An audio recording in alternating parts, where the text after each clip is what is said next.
बड़ी खबर आ रही है। इंडियन मुजाहिदीन के संदिग्ध आतंकी तहसीन उर्फ मोनू को गिरफ्तार कर लिया गया है। तहसीन को भारत नेपाल सीमा से गिरफ्तार किया गया है। दिल्ली पुलिस की स्पेशल सेल और राजस्थान एटीएस के साझा अभियान में तहसीन को गिरफ्तार किया गया। इस अभियान में बिहार पुलिस भी शामिल थी। तहसीन पर देश के कई हिस्सों में होने वाले धमाकों में शामिल होने का आरोप है।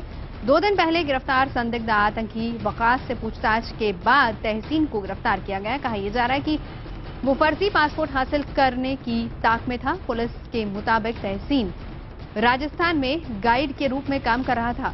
तहसीन को बिहार के समस्तीपुर का बताया जा रहा है। तहसीन पर मोदी की पटना रैली के दौरान धमाकों को अंजाम देने का शक है।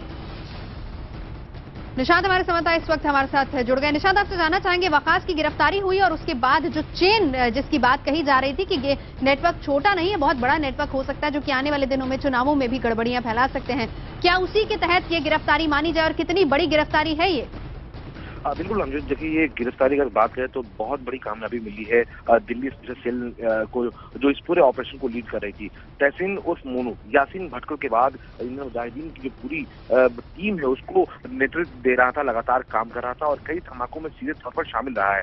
पटना का सीरियल ब्लास्ट जो अक्टूबर महीने में हुआ था उसमें खुद बतौर प्लांटर इसने काम किया है। इसके अलावा दिलखुश नगर जो डबल ब्लास्ट था वहां पर भी ये बतौर प्लांटर वहां मौजूद था, उसने पूरी साजिश रची। इसके अलावा 13/7 धमाका जो मुंबई का था ट्रिपल ब्लास्ट, उसमें भी शामिल रहा है। तो लगातार इसकी तलाश कई जांच एजेंसियों को थी, लेकिन जब वकास की गिरफ्तारी हुई उसके बाद से जो लीड मिली थी स्पेशल सेल, एटीएस और कई और एजेंसियां लगातार इसको ट्रेस कर रही थी और उसके बाद उन्हें जानकारी मिली थी कि समस्तीपुर जो उसका पैतृक गांव है उसके आसपास तहसीन मौजूद है और उसी के आधार पर 2 दिन से लगातार जो टीम थी उसको तलाश रही थी। उसमें इसको कल एक बड़ी कामयाबी मिली है। कल देर रात जो समस्तीपुर और नेपाल सीमा है वहां आसपास से इसकी गिरफ्तारी हुई है।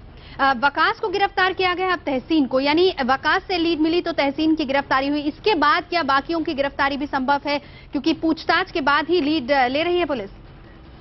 देखिए तहसीन और वकास की गिरफ्तारी के बाद कहीं ना कहीं ये कहा जा सकता है कि इंडियन मुजाहिदीन का जो इंडिया विंग था, जो उनके बड़े आतंकी थे, अभियुक्त आरोपी हैं जो जिनको पुलिस मानती है, वो फिलहाल जांच एजेंसियों की गिरफ्त में है। सबसे पहले यासीन की गिरफ्तारी हुई, उसके बाद वकास एक बड़ी कामयाबी के तौर पर जांच एजेंसी के हाथ लगा और अब तहसीन, जिसे मास्टरमाइंड बताया जा रहा था कई धमाकों का, वो उनकी गिरफ्त में है। जाहिर तौर पर कई स्लीपर सेल के बारे में वो पूछताछ में जानकारी आएगी और ये भी सामने आएगा कि जो लोग गिरफ्तार हुए हैं उसके बाद इंडियन मुजाहिदीन ने किन किन शहरों में अपनी नई टीम तैयार की है और आगे क्या किस तरह की साजिश थी जिसके तहत ये लोग काम कर रहे थे।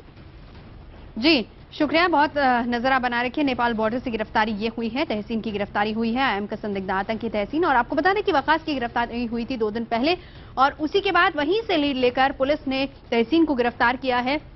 एक बड़ी गिरफ्तारी मानी जा रही क्योंकि फर्जी पासपोर्ट बनवाने की फिराक में था और उसके बाद नजर सीधा नेपाल पर थी कि फर्जी पासपोर्ट के जरिए नेपाल जाएगा। राजस्थान में फिलहाल ये काम कर रहा था, एक गाइड के तौर पर वहां पर काम करता था। बड़ी गिरफ्तारी ये मानी जा सकती है। आईएम का संदिग्ध आतंकी है तहसीन।